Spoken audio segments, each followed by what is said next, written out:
आखिर क्यों हुआ था भगवान कृष्ण और जामवंत जी के बीच महाप्रलयकारी युद्ध? आप देख रहे हैं द भक्ति। अगर अभी तक आपने हमारे चैनल को सब्सक्राइब नहीं किया तो देख इस बात की चैनल को अवश्य सब्सक्राइब करें और बेल आइकन जरूर दबाएं ताकि ऐसी ही खास लेटेस्ट अपडेटेड वीडियोस आपको जानने और सुनने को मिलती रहे। आज हम बात करेंगे रामायण के एक अहम किरदार जामवंत के बारे में, जिन्हें अग्निपुत्र कहा जाता है। जामवंत को ऋक्षपति भी कहा जाता है। जामवंत जी को वेद उपनिषद कंठगत होने के कारण इन्हें विद्वानों के ज्ञाता भी माना जाता है। कहा जाता है कि हनुमान जी और परशुराम जी के बाद जामवंत जी का तीनों युगों में होने का उल्लेख मिलता है। रामायण काल के जामवंत को अजर अमर माना जाता है। माना जाता है कि भगवान श्री कृष्ण और जामवंत जी के बीच एक भयंकर द्वंद्व हुआ था। दोनों महारथियों के बीच युद्ध होने का एक भयंकर कारण भी था। पौराणिक कथाओं के अनुसार कहा जाता है एक बार सत्राजीत ने भगवान सूर्य को प्रसन्न करने के लिए उनकी उपासना की थी। भगवान सूर्य सत्राजीत की उपासना से प्रसन्न होकर अपनी संयमंतक नामक मणि उसे दे देते हैं। सत्राजीत अपनी मस्तक पर मणि धारण कर भगवान श्री कृष्ण से भेंट के लिए आए।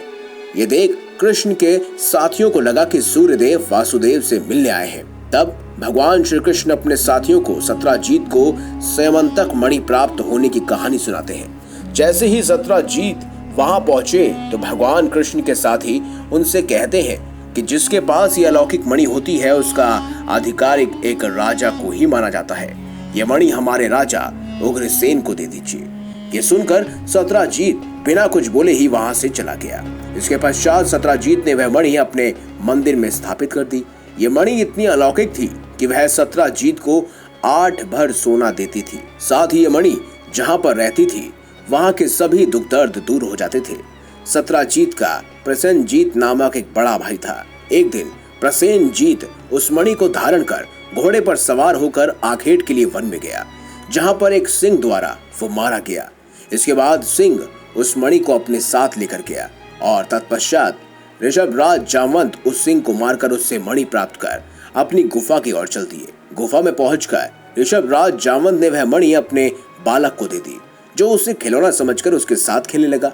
दूसरी ओर जब प्रसन्नजीत लौटकर नहीं आया तो सत्राजीत को लगा कि कृष्ण ने उसके भाई को मारकर वह मणि उससे छीन ली है। सत्राजीत द्वारा कृष्ण पर चोरी के संदेह की बात पूरे द्वारका में फैल गई। ये सुनकर कृष्ण बहुत क्रोधित हुए और अपने ऊपर लगे कलंक को मिटाने द्वारका के प्रमुख यादवों के पास वह उस मणि को ढूंढने चले गए। मणि को ढूंढते हुए जब वह वन में पहुंचे तो उन्होंने प्रसन्नजीत के घोड़े को सहित मृत अवस्था में उन्हें पाया, परंतु वहां पर उन्हें मणि नहीं मिली।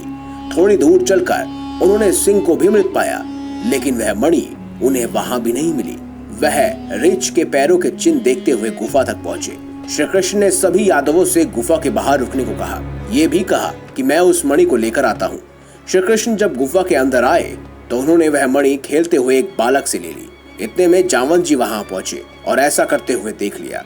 वो अत्यंत ही क्रोधित हो गए और उन्होंने श्री कृष्ण को मारने के लिए उन पर जैसे ही झपटने का प्रयास किया।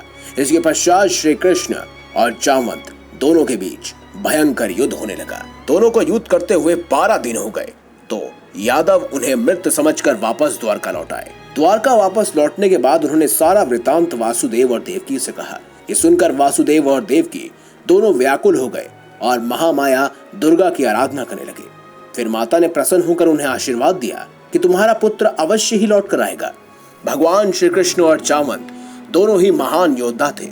युद्ध के 21 दिन बीत जाने के बाद कृष्ण के प्रहार से महाबली जामवंत की कमर टूट जाने की वजह से वो व्याकुल हो उठे और अपने स्वामी श्री रामचंद्र जी के नाम का स्मरण करने लगे। तब श्री कृष्ण ने जामवंत के मुख से श्री राम का नाम सुना तो उन्होंने जामवंत को रामचंद्र के रूप में दर्शन दिए। ये देखकर जामवंत उनसे क्षमा याचना करने लगे। श्री कृष्ण जामवंत से कहने लगे कि राम अवतार के समय तुमने मुझसे लड़ने की इच्छा प्रकट की थी। उस वक्त मैंने तुमसे कहा था कि मैं तुम्हारी ये इच्छा अवश्य ही पूर्ण करूंगा। मैंने अपना वचन सिद्ध करने के लिए ही तुमसे युद्ध किया है। इसके पश्चात जामवंत जी ने भगवान श्री कृष्ण का गुणगान कर अपनी पुत्री का विवाह श्री कृष्ण से कर दिया और वह मणि भी उन्हें दे दी। भगवान श्री कृष्ण जामवंती को अपने साथ लेकर द्वारका पहुंचे। कृष्ण के वापस आने पर सभी द्वारकावासी अति प्रसन्न हो उठे। भगवान कृष्ण ने सत्यजीत को बुलाकर उसकी मणि उन्हें वापस दे दी।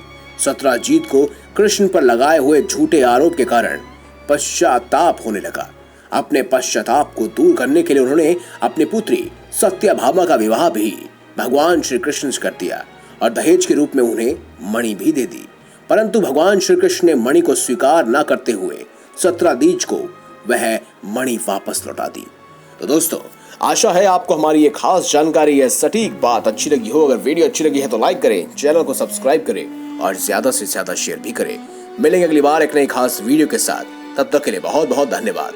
देखते रहिए दा भक्ति, क्योंकि इसी में है असली शक्ति।